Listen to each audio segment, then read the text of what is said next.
Welcome to Mountain Man Fungi.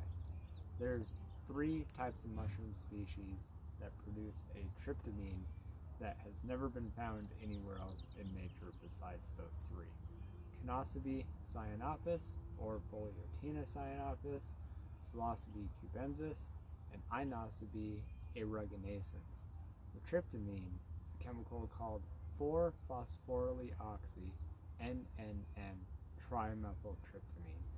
It was named after the Inosobe species that it was originally found in, the Inosobe aeruginosus. Now, this has me believing that because only those 3 have it, that there's a deep genetic connection that can go back millions and millions of years. Thank you.